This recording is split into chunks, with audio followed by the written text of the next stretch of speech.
Let me hit you with some numbers. 45,755. That's how many people crossed the English Channel in small boats in 2022.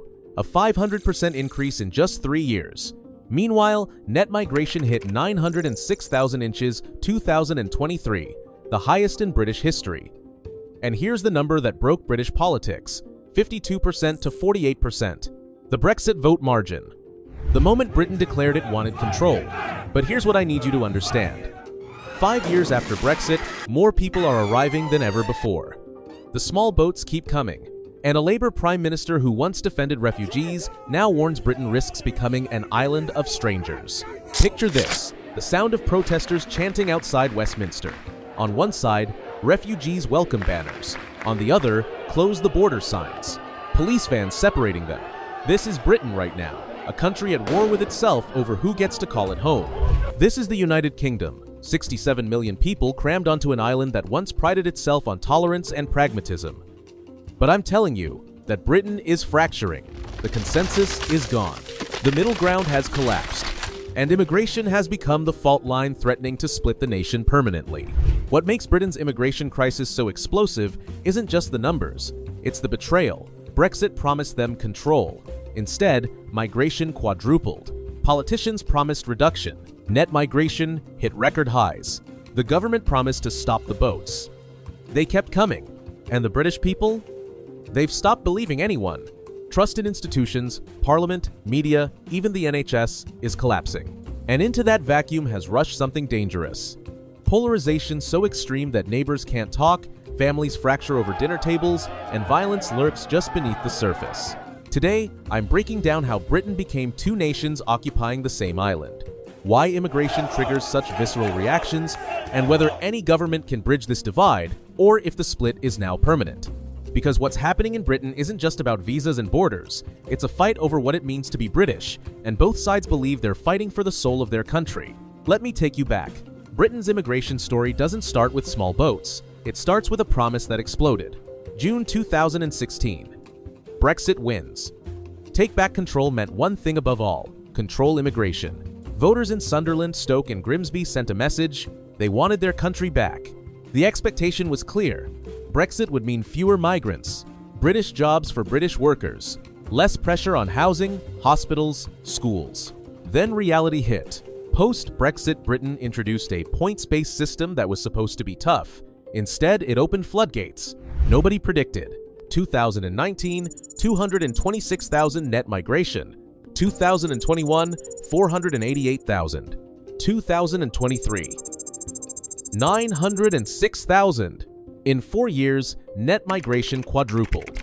Care workers arrived by the tens of thousands. Students brought dependents.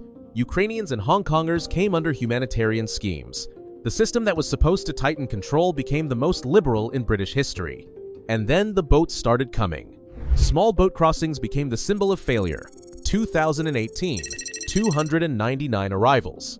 2020, 8,466. 2022, 45,755.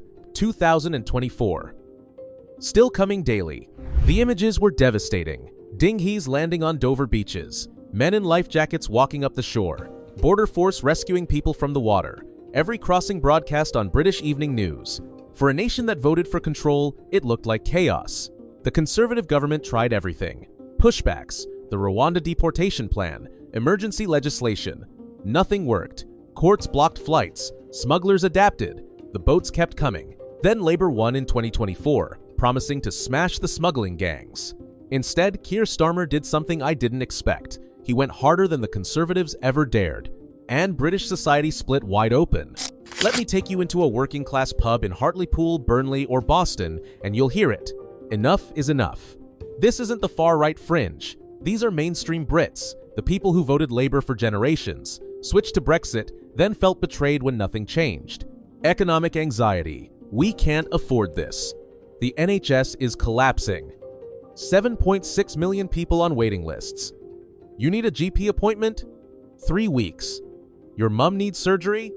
She's number 7,000 on the list. They see new housing estates going up, and they're told migrants get priority. True or not, that's the perception. Council housing waiting lists stretch to 1. 2 million households. Who's getting those homes? Schools in towns like Slough and Bradford struggle with overcrowding.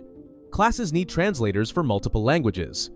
Parents ask, why should my kids' education suffer? And jobs? Wages in construction, hospitality, and care have stagnated. Whether immigration caused it or not, working-class Brits feel they're competing against newcomers willing to work for less. There's a guy in Stoke who put it bluntly. My grandfather built this country after the war. My dad paid taxes his whole life.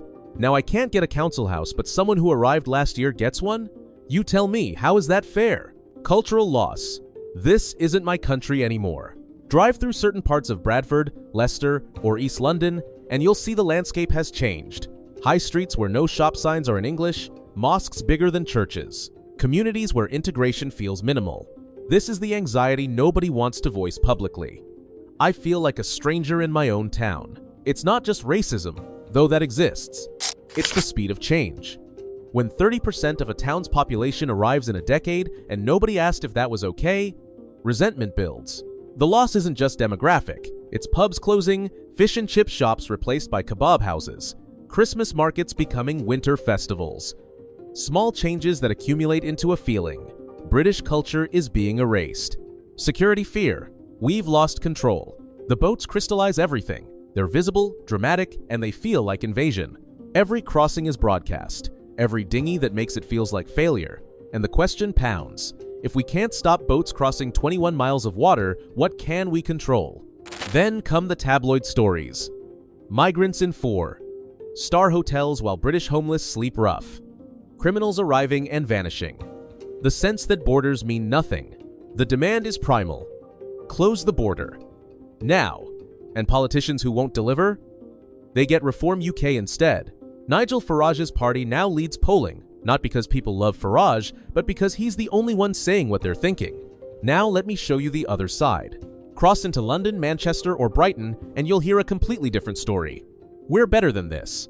This is liberal Britain, young, educated, urban. They didn't vote for Brexit. They're horrified by the hardline turn, and they believe defending migrants is defending British values. Humanitarian outrage. These are people, not numbers.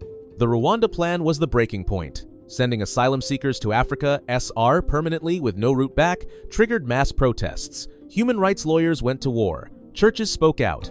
The language mattered too. When Suella Braverman called migration an invasion, when Starmer warned of an island of strangers. Activists heard echoes of Enoch Powell's Rivers of Blood speech. They see desperate people fleeing war. Families crossing the channel because legal routes don't exist. And they ask, when did Britain become so cruel? An activist in Bristol said, we sheltered Jews fleeing Hitler. We welcomed Ugandan Asians. Since when do we send refugees to Rwanda? Economic reality, we need them. Here's what I need you to understand. Britain's economy depends on migrants. The NHS would collapse tomorrow without foreign workers. 29% of NHS staff are foreign-born. 44% of doctors in training are ethnic minorities. Who's replacing them if immigration stops? The care sector employs 165,000 foreign workers. There are 165,000 vacancies. Banning overseas recruitment, as Labour did, guarantees catastrophe. Who's caring for Britain's elderly? Universities bring in £42 billion annually from international students. Cut that revenue and higher education collapses. Pro-immigration voices point to the fiscal reality. Migrants pay more in taxes than they consume in services. Without them, Britain's aging population would bankrupt the welfare state. Cultural richness. Diversity made Britain great. London is one of the world's most diverse cities. Over 300 languages spoken. Cuisine from every continent. Art, music, innovation, thriving on multiculturalism. The argument, immigration isn't a problem, it's an asset. Diversity drives creativity, growth, and global competitiveness. They point to British history. Empire brought the world to Britain. Now Britain benefits from that legacy. Trying to close the door now is hypocritical. This isn't just an argument. It's a street-level conflict. Protests and violence. Summer 2024. Far-right riots erupted after a stabbing in Southport. Hotels housing asylum seekers were attacked, mosques were targeted, police battled mobs in multiple cities. Counter-protests followed. Refugees' welcome rallies drew thousands. Activists physically blocked deportation buses. Lawyers worked around the clock filing emergency injunctions. The violence wasn't just political, it was personal. Neighbors turned on each other, communities fractured. The ballot box. Let me show you the electoral map. Reform UK. Now Britain's largest party by membership. Leading in polls. Their message? We'll stop the boats. We'll deport illegals. We'll protect British culture. Labour. Trapped. Go soft on immigration, lose to reform. Go hard, lose their base to Greens and Lib Dems. Starmer chose hard. It's not working. Conservative/collapsed. Their immigration failure destroyed them. Voters ask, you had 14 years and made it worse. Why trust you now? Grassroots action. On one side, volunteer groups providing legal aid, housing support, and language classes to asylum seekers. Activists monitoring deportation facilities. Lawyers fighting every removal. On the other side, patriot groups organizing counter. Protests. Online networks tracking migrant movements. Campaigns to name and shame businesses hiring illegals. Britain isn't just divided, it's organized for conflict. Why is Britain so polarized? Let me tell you, media and betrayal. The media echo chambers. The Daily Mail and The Sun. Invasion. Swarms. Illegal migrants flooding Britain. Every small boat crossing is front page news. Every crime involving a migrant is amplified. The Guardian and BBC. Refugees fleeing war. Britain's humanitarian duty. Focus on deportation cruelty. Highlight migrant contributions. Nobody reads both. Algorithms ensure you only see news confirming your views. The result? Two nations with completely different realities. Government failure. The betrayal is bipartisan. Conservatives promised tens of thousands annual net migration. Reality, 900,000 plus. Labour promised practical solutions. Reality, adopted conservative rhetoric and went harder. The result? Nobody trusts anyone.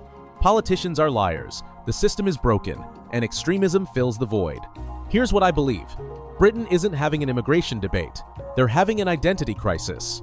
One side sees Britain as a nation defined by openness, tolerance, and global engagement. The other sees a country losing itself, its culture, and its cohesion. Both sides have legitimate concerns. Yes, British services are strained. Infrastructure hasn't kept pace. Yes, integration has failed in places. Parallel societies exist. Yes, Britain's economy needs migrants. The NHS would collapse without them. Yes, cultural change is real. Some communities feel lost. The tragedy? No politician will admit all of these truths simultaneously. The future? Let me lay out 3 scenarios. 1. Reform UK wins. Mass deportations. ECHR exit. Fortress Britain. Cultural war goes nuclear. 2. Labour holds, goes harder. More restrictions. More enforcement. Slow, motion version of reform's agenda. 3. Economic crisis forces rethink. Labour shortages become so severe Britain must reopen. Backlash destroys whoever does it. None of these are good. What Britain needs is a leader who can say, we will control the border, we will deport criminals, we will require integration, and we will welcome those we need with dignity and fairness. That leader doesn't exist. So here's my question for you. Where do you stand? Are you in the control the border camp or the refugees welcome camp? Or are you somewhere in between? Wondering why this has to be all or nothing? Drop your honest take in the comments. No judgment, just conversation. And if this breakdown helped you understand what's happening across the Atlantic a bit better, hit subscribe, because this fight is just beginning.